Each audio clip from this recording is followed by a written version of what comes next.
I used to think Mr. Harris was simply a strange customer who bought way too much bread until one morning. He didn't show up. When we found him sick and alone, the whispered words he uttered changed everything I believed I knew about kindness. And what happened next transformed our small town into something truly beautiful. My name is Jake. I'm 17 years old and work at Benny's Bakery in a small Ohio town. This story is about how ordinary people can do extraordinary things and how sometimes the quietest hearts beat in the most unassuming chests. It all began 3 months ago. I remember it clearly because school had just started and I had switched to the morning shift. At exactly 7 a.m., the door chime rang, and a middle-aged man entered, gray hair, a worn jacket, but neat and tidy in appearance.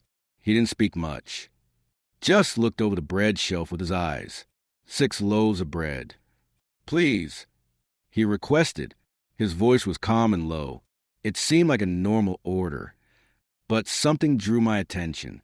6 loaves was a lot for one person, especially considering this man's appearance. He wore a small, worn jacket, and his shoes looked like they had been repaired multiple times. All of them. I inquired. Yes. Thank you, he replied, placing the exact change on the counter. Every penny counted. He left, and I thought this would be a one-time thing. But the following morning, he was there again. Same time, same request, 6 loaves. This pattern continued until the 3rd day, then the 4th, 5th. A week went by, then 2 weeks. Each morning at 7 o'clock. He arrived never late, never early, like he had an alarm set. What is this guy doing with all this bread? I asked Benny. My boss. Benny shrugged. Maybe he eats a lot. Maybe he feeds birds. Maybe he simply loves bread. But I was curious because this man, whom we later learned was named Mr. Harris, lived alone in a small apartment in the old part of town. I knew this because my friend Kyle, who worked at the pizza place, told me last month. He never has visitors. Kyle added, nobody ever goes there. He barely even watches his TV. That only made me more curious. Why would a quiet man living alone buy 6 loaves of bread every day? Other townspeople started to notice. 2. Mrs. Patterson, a retired teacher who passed by the bakery each morning, asked me one day, did that strange man come again? Strange. I said, of course. He's strange. She replied, nobody eats that much bread. He's probably feeding pigeons, or worse. I didn't understand what she meant, but the town gossip had begun. Some said he ate too much. Others questioned his mental health. A few claimed they didn't even know him or where he came from. But Mr. Harris didn't seem to care. He kept coming every morning. 6 loaves of bread. Thanking us. Then leaving after 2 months. My curiosity became unbearable. I had to find out what was really going on with him. So, one morning after my shift, I decided to follow him. When he left, I left the bakery. 2. I kept my distance, far enough not to be seen, but close enough to stay with him. Mr. Harris strolled down Main Street toward the old part of town. Here, the houses were older, paint peeling, yards unkempt. His first stop was a small blue house. The porch looked like it was collapsing, and the grass was long. Mr. Harris took a loaf from his bread bag and carefully placed it in front of the door. He didn't knock or make a sound, just left it there and quietly walked away. The next house was painted yellow, though most of the paint was peeled, and he did the same. A loaf of bread placed silently in front of the door. 3rd, 4th, 5th houses each followed the same routine. 1 loaf of bread, placed at the door, then quietly leaving. The last loaf went to the 6th house, which was in even worse shape. One of the windows was boarded up, and some roof tiles were missing. Once finished, Mr. Harris returned to Main Street and headed back home. I stood there stunned. He was secretly giving bread to families in need, quietly, without anyone knowing. The next day, I told Benny everything. "Are you serious?" he asked, eyes wide with surprise. I swear he visited 6 houses, left a loaf at each. Benny looked thoughtful. "We misjudged this man," he said. "Maybe we should help him." From that moment, Benny began giving Mr. Harris extra bread. "We had some today," he'd say, even when there wasn't any. "Take these 2. Don't throw them away." At first, Mr. Harris refused, but Benny insisted. "They're going in the trash anyway. At least let them be useful," he said. Eventually, Mr. Harris accepted, and soon he was taking not just 6, but 8, 9, even 10 loaves of bread. This went on for weeks. Every morning, Mr. Harris would come, and Benny would give him both the bought bread and leftovers, which he then shared with needy families. Then, one winter morning, everything changed. 7 o'clock passed, but Mr. Harris didn't come. 7:30, 7:45, still no sign of him. That's strange. I told Benny, "He's never late. Maybe he got sick." Benny replied, but concern was in his voice. At 8 o'clock, we decided to go to his house and check on him. I knew where his house was because I'd followed him.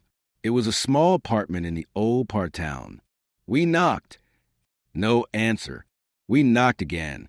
"Who is it?" came a weak voice from inside. "Jake and Benny from the bakery." I said, "Are you okay?" A long silence followed. Then, slowly, the door opened. I'd never seen Mr. Harris like that before. Pale, weak, and looking unwell. He seemed to have a high fever and was struggling to stand. "I'm fine," he said, but his voice betrayed him. "You're not fine." I said, "You need to see a doctor." "I don't have money." Mr. Harris replied quietly, "Just a little sick. It'll pass." Benny and I exchanged glances. "Let us take you to the hospital," I suggested. Mr. Harris shook his head. "No need," he said, then paused. "The bread, the family's bread. Don't worry about them." Benny assured him, "We'll take care of it." Tears filled Mr. Harris's eyes. "Really?" he asked. "Of course," I said, "until you get better." We took him to the hospital, where the doctor diagnosed a serious infection. He needed to stay a few days. While he was hospitalized, Benny and I took turns continuing Mr. Harris's routine, delivering bread to 6 houses. The first time I went, a woman opened the door of one of the houses. She was middle-aged with 2 small children. "What happened to Mr. Harris?" she asked worriedly. "He didn't bring bread today. He's sick," I explained, "but we brought you bread." Tears welled in her eyes. "That man, does he know how grateful we are?" she choked out. "This bread, it keeps my children from going hungry." We received similar reactions elsewhere. An elderly man said, "Mr. Harris is an angel. My pension is enough. But thanks to him, I don't have a bread problem anymore."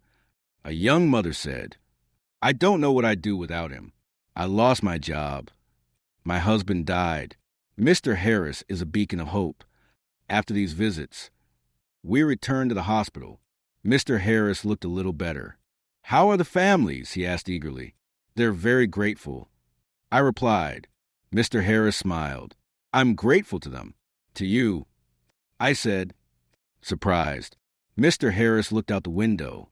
"During the pandemic," he said slowly, "I lost everything, my job, my house, my savings. I came here with nothing. But people helped me. Mrs. Patterson brought food. Benny gave me work. Kyle's family gave me clothes. This town fed me when I had nothing." He paused and looked at us. "I'm just repaying that kindness." "But why secretly?" Benny asked. "Because kindness shouldn't be for show," Mr. Harris replied. "It should just be done." 3 days later, Mr. Harris was discharged from the hospital, but he wasn't as strong as before.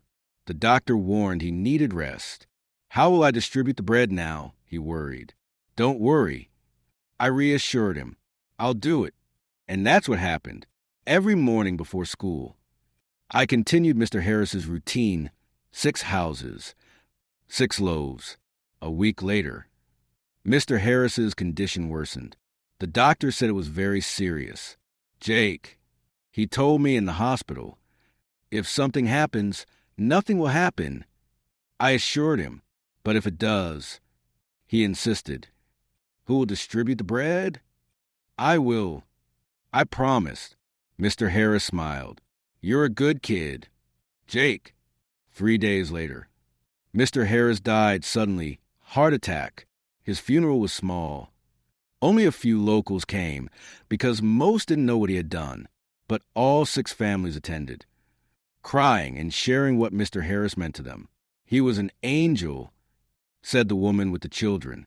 He didn't forget us, said the elderly man. Thanks to him, I didn't lose hope, said the young mother. After the funeral, I told Benny I had an idea. Let's do something in Mr. Harris's memory. I suggested, let's keep his work going. How? He asked. We'll put a box in front of the bakery. I explained, people can leave surplus bread. Those in need can take it. Benny's face lit up. Great idea. Let's start right away. Benny's carpenter friend built a beautiful wooden box, and we hung a sign, Mr. Harris bread box, take if you need, leave if you have extra. The first week, not much happened, only a few breads left. But then people learned the story, what Mr. Harris did, why he did it, how he helped quietly. Mrs. Patterson was among the first to respond. I misjudged him, she said through tears. While I thought he was strange, he was the noblest person in our town. As the story spread, the box filled up canned goods, pasta, milk, fruit, whatever people left. Soon, they began taking too. Without shame, helping each other became normal. A month later, the box was too small. Benny added a table, then 2 tables, then a small shelving system. We called it Mr. Harris Food Corner. Every Saturday morning, townspeople brought what they could, took what they needed. 6 months later, the initiative grew so much that the mayor approached us. This is a wonderful program, he said. Let's make it official. But Benny declined. It should be about Mr. Harris's spirit, voluntary, secret, humble, he said. And so, Mr. Harris Food Corner continued to grow, but never turned into a business or political tool. It remained neighbor helping neighbor. Today, a year after Mr. Harris's passing, our town is a different place. People know each other better, help more, judge less, and I now understand what Mr. Harris taught me. The greatest kindness is the secret one. The most valuable help is the unseen help. Every morning when I come to work, I see the Mr. Harris Food Corner. When I look at it, I feel like I hear his voice. Kindness shouldn't be for show. Jake, it should just be done. Mr. Harris never gained fame. No newspaper wrote about him. He received no awards. But his legacy remains in the kindness he shared, in quiet cooperation, in sharing without recognition. And perhaps the best part is this. People who heard his story started doing similar things in their own towns. A bread box, a cooperation corner, a point of hope, because Mr. Harris taught us one simple truth. You don't need fame to change your world. You just need to be